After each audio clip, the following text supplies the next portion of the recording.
is going on? There's the right thing. So what's going on, guys? We are here to break down the Food City Dirt Race. I'm here with Dave. I'm here with Luke. And we are here on Karma Media. Before we get started, if you guys can hit the like button, also subscribe if you're not subscribed here to Karma Media. And if you do want to sign up for the NASCAR package, go to dfskarma.com/shop to sign up for the NASCAR. You got the Final Thoughts cheat sheet, articles on there, lots of great stuff, core plays and props for all access on there. So what's up, Dave? What's up, Luke? We'll start with you, Dave. How are you looking forward to this race today? I was looking forward to it until they just postponed it about 10 minutes ago, which is probably it's the right decision. I think if you've seen, I posted a couple of tweets and you've seen it on Twitter. The Tennessee's a mess right now. I mean, it's more than just racing today. There's a bunch of floods, and just outside the track, that stream, which is not that big, it's taking over the whole campground there. So it was the right decision. It's just more of a safety thing. Plus, for them to get that track prep, we saw what happened in the truck race truck heats yesterday, and they ran 2 laps and you couldn't see through the windshield. So I think it gives them enough time, prep the track, get a try. Weather's supposed to be great tomorrow. I don't work tomorrow, so I get to watch both races. Like I said, just said in Discord, I'm going to finish watching the Cup Series and at bowling tomorrow, and I always do good when that happens because I'm not really tilting it. There you go. And but no, I mean, it's gonna be fun. It's a dirt race, and I think we saw in the practices. I think it's gonna be an interesting race, and I think there's some edges definitely. And I look forward to this. I had mixed thoughts over the past month about this race, and I've warmed up to it, and now I'm really looking forward to it. I like it. Yeah, you're right. It's going to be tomorrow. We just found that out like about 10 minutes ago. But we'll kind of talk some strategy. I know the race isn't today, but we're still going to talk some strategy, talk some favorite drivers as well. So we'll start with Luke. What's kind of the strategy you're looking for in this race? So obviously there's going to be a lot of unknowns because this is the first time they're racing on the Bristol Dirt. And this is the first dirt race since 1970. So it stinks because we don't have the heat races, so we won't be able to look at that. But we do have, we can look at drivers' dirt experience in the past. But we can also look at the practice data if you want to see, like, who was fast over the, a 5 lap, 10 lap, that stuff. But in terms of lineup construction, I think we have to target the guys that have dirt experience, which we'll obviously go over during the stream. And then looking at the drivers and stuff, you kind of have to treat this like a super speedway race because we don't really know what's going to happen. There could be a lot of attrition in this race. So that could mean that the guys in the back finish near the front and can outscore some of the guys near the front. I think playing guys in the back is the optimal approach. So that's how I would treat today's race. Definitely agree there. So Dave, as far as dominators go, are you looking at 1 to 2 dominators, 1 dominator? How are you looking at dominators today? Sorry, Anthony doesn't pay attention, and he's asking questions in Discord instead of on the stream. So I had to answer him in Discord there. So anyways, if you're looking at pricing, if you're going to say pricing wise, I think you're playing 2 dominators today or for tomorrow. It's a little weird. I'm going to say that like multiple times today. I know. I did it too. Yeah. So because that top range there, it's loaded. DraftKings, I like what they did with pricing. There's a couple of drivers I think that are overpriced, a couple of drivers I think that are still underpriced. But definitely, I think it's at least probably a 2 dom if you're going by salary. Yeah, it definitely feels like you can pretty much build any lineup you want. So we'll kind of get into it here. We're going to start with the high tier.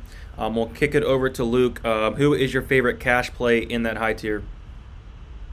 In the top tier, I like Tyler Reddick. He has a lot of dirt experience in the past. He's starting 27th, so he offers a ton of place differential.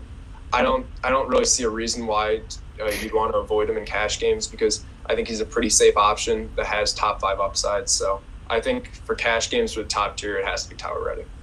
All right, how about you, Dave?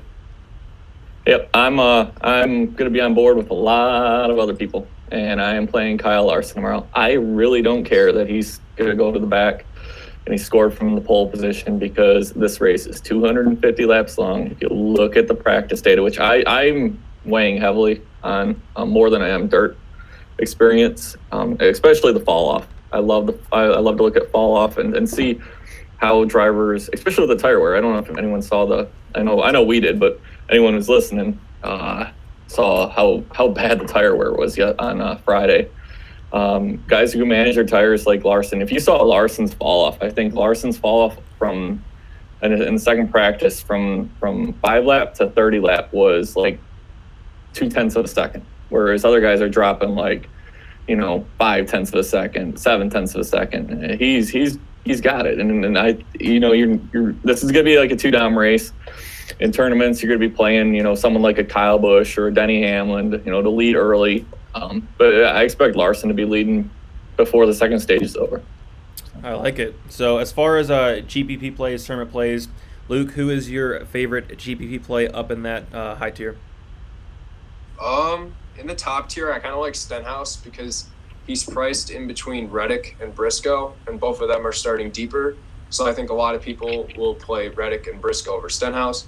But Stenhouse has plenty of dirt experience as well, and I think he did good in practice as well. So I think starting 13th, I think he has a shot to potentially lead some laps and win this race. So I like Stenhouse for tournaments. All right, Stenhouse. How about you, Dave? Who's your favorite GPP play up in that top tier? Yeah, the favorite GPP play, it's going to be Christopher Bell, just because I can't get him into cash lineups, and I think since he's starting up 15th, I think you kind of can go down just a smidge more and get some PD guys who have the same upside as Bell. I think Bell has a chance to win this race. I think Bell will definitely finish probably in the top 5 tomorrow. He's a dirt racer. We've seen what I know I said I'm not putting a lot of that into this, but and looking more at practice. But Bell and Larson are just the top guys. I mean, coming in, I put early bets on them to win early in the week. So Bell is definitely someone I'm going to target. I like it. So Dave, you're mentioning practice, and I'm glad to see we had practice for this race. Missed the days when we had practice each and every week. I thought that was nice to see there. But who really stuck out to you in practice?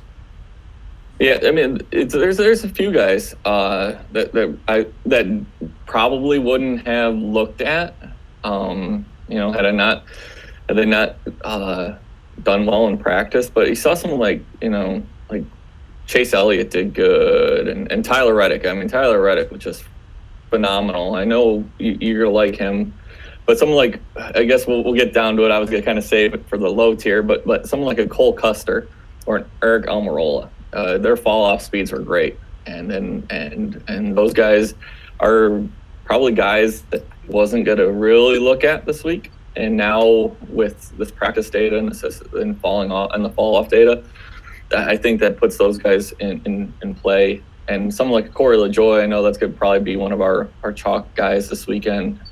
He showed really good practice speed too. Really didn't fall off much at all in the second practice at all. So.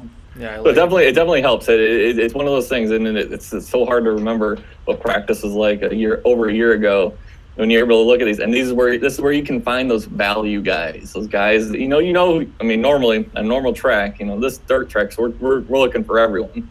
But on a normal race weekend, when we go to like Nashville and we go to Coda and all that, we're going to be able to use this data to find that value. And I think it's nice to have this data instead of trying to maybe this guy's going to do good and maybe this guy's will do good. At least we have some data to support our decisions. Exactly. Like I said, I miss the days where you can, the practice, looking at the practice times, it really does give you an edge. So we'll get into the mid-range here, and we're going to start with Luke. So Luke, what is your favorite cash play in the mid-range? Hold on, I'm pulling up the salaries for a second. Yeah, I have my phone right next to me with that pulled up. In the mid tier, it's close, but I'm gonna go with probably Chase Elliott. Like Dave said, he looked really good in practice, and he's starting all the way back in 26. He ran at Bristol last week to prepare for this race. Starting all the way back in 26. He offers plenty of place differential, and I think he has top 5 upside, and I think he's a pretty safe option. So I like Chase. All right, so Dave, how about you for a cash play in that mid-range? A cash play in that mid-range, I'm looking at someone like a Kurt Busch, and that's another guy. I don't know if I mentioned him. He's someone who I didn't really think about when it came to this. Maybe I would think Kyle over Kurt definitely going into Bristol dirt race, but Kurt gives you that floor starting 28th. His speeds in practice were really good. He had decent fall off with the long runs, and I just think he gives you that floor that you're looking for. I know Luke talked about kind of like a Daytona type thing. I'm not going full Daytona this weekend, obviously using Larson from the pole, but I think Larson gives you that floor Kurt Busch gives you that floor in cash games that you're looking for, and I think he's got probably top 15, maybe even top 10 upside. I like it. So, Luke, what is your favorite GPP play in that mid-range? In the mid-tier, I kind of like Alex Bowman because he looked really good in practice, which was something that caught my eye. And I did some research on him, and he's got some dirt racing experience, and he's a pretty good dirt racer. So, starting 7th, I don't know how many people are going to play him. Obviously, some people will because they'll see that he was first in, I think, the first practice. But starting 7th, I think he's a good tournament play that could potentially lead laps in this race. It could be an early dominator. So I like Alex Bowman. I don't hate it. Either of you guys, anything else that sticks out in the mid-range that you guys like? I think you're looking to try to get the early dominator, maybe from the race. You look at someone like a Kyle Busch or Denny Hamlin, maybe even a Ryan Blaney. But those are GPPs. You're not playing those in cash because I don't think you need to try to guess the second dominator this weekend with the way that the pricing is, the way that these guys are starting. I think if heat races were run, I think it's a totally different lineup construction strategy than it is now. And then, hold on. Because people are probably going to play William Byron because he won the iRacing event. I would not do that if I were you. So then I hope they do. Before we move on, we should probably talk about Chris Windom and Mike Marlar. They're both dirt racers. They have plenty of experience. They're not in the greatest cars. I think Marlar's in the 66, which is not that good. And Wyndham's in the 15, which I think is okay. It's a Rick Ware racing car. Yeah, if I was going to I'd lean Windham over Marlar. Yeah, Windham over Marlar for sure. I think they're both okay, but I feel like they're going to need a little bit of attrition to pay off. Okay. Mm-hmm. So, we'll get into the bottom tier now. We'll start with Dave. What is your favorite cash play in the bottom tier? Yeah, I kind of mentioned it a little bit. I kind of alluded to, a chalky play that's good at you're to want to play. He's only 5K. I think he's like 2K on FanDuel. So I'm not going to play him on FanDuel Cash, but on GPPs over there, I'll play him. Corey LaJoie. He's one of those guys that impressed with his practice this weekend. And starting 30th gives you that floor. I'm just trying to think here. I'm trying to look up. I got to pull up NASCAR. Hold on. I had it. There it is. Okay. Yeah, I mean, you look at it, his fall off was minimal over a 20-lap run.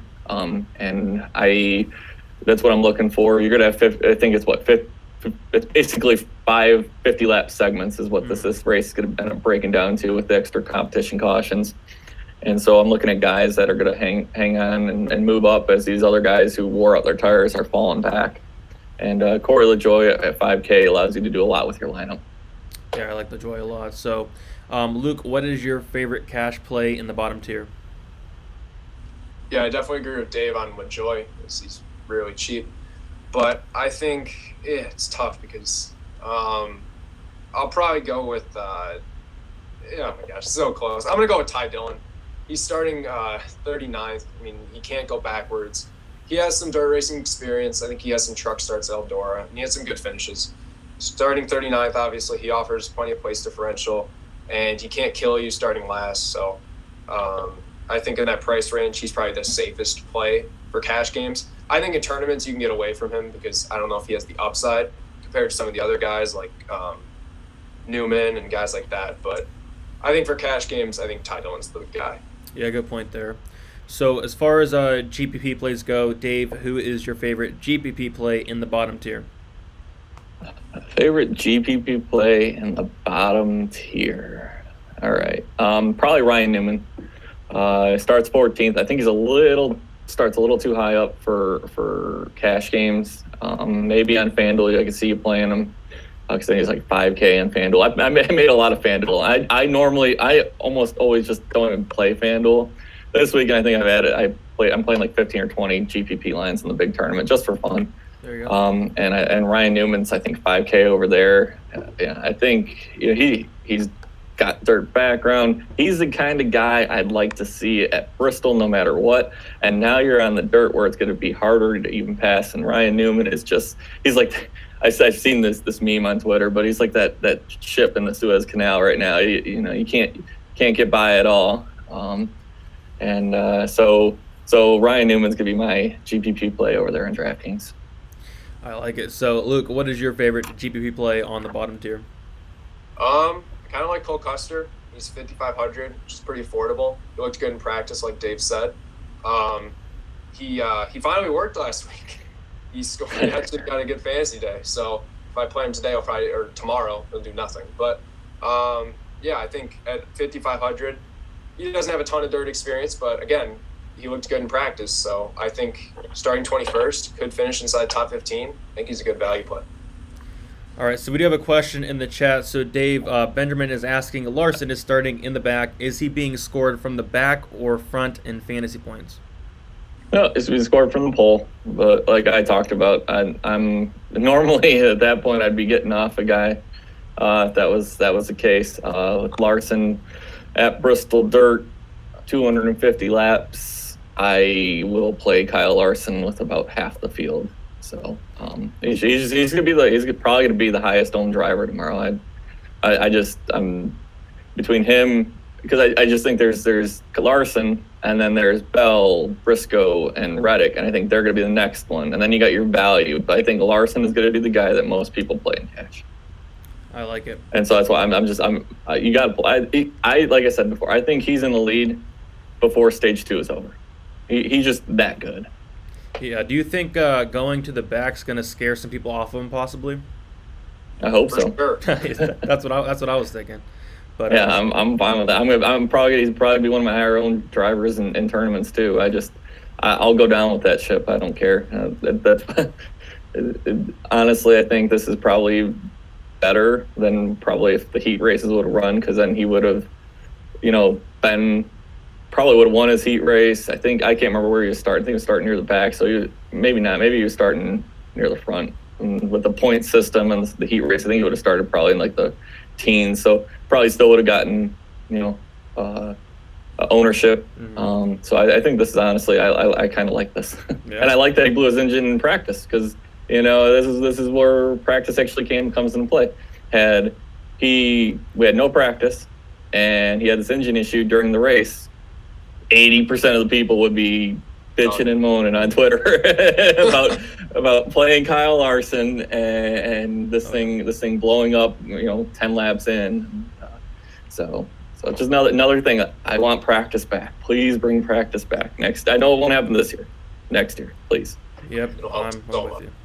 Bring back practice. I agree. So, yeah, we'll get into our favorite driver to win. We'll start with Dave. Who is your favorite driver to win? And kind of already have an idea who you're going to pick, but who are you going with? Yeah. I mean, the obvious pick is Larson. I mean, we all know that. And the value, I think it's like 2.5 to 1 or something like that. If you're looking for someone else, probably looking at like Tyler Reddick at 16 to 1. Because he showed I think he's going to be a force to be reckoned with tomorrow. As long as he keeps it off the wall. I like that. Seems to be his problem. But I like Tyler Reddick at 16 to 1. Larson's the obvious pick. So Luke, who are you going with as your favorite driver to win? Yeah, I definitely could see Larson or Reddick winning, but I'll probably need to go with Christopher Bell. He won the 2015 Truck Series Outdoor race. He's won 3 consecutive Chili Bowl Nationals. So I think he's a great dirt racer, and I could see him winning this race. As far as long shots go, Dave, who is your favorite long shot to win the race? You make me pull up DK Sportsbook because I know who I bet, and that's all I bet.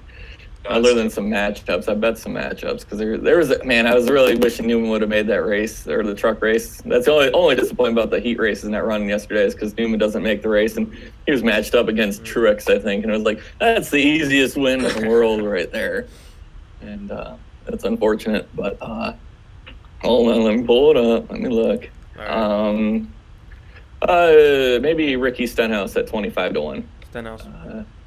Yeah. Okay. I like it. How about you, Luke? I like Ryan Newman. Yeah, I think he's 60-1. So I think he could be a potential threat to win the race. He has plenty of dirt experience. So I think Ryan Newman is 60-1 if you want a long shot. There you go. 60. I like it. I like it. All right, so we'll give our final thoughts on the slate as a whole. Starting with you, Dave. Anything you want to say? Any final thoughts on the race as a whole? I know the race is tomorrow, which is fine. I'm fine with a race on a Monday. So, what are your final thoughts for the slate as a whole? I like it. I think there's still an edge. I think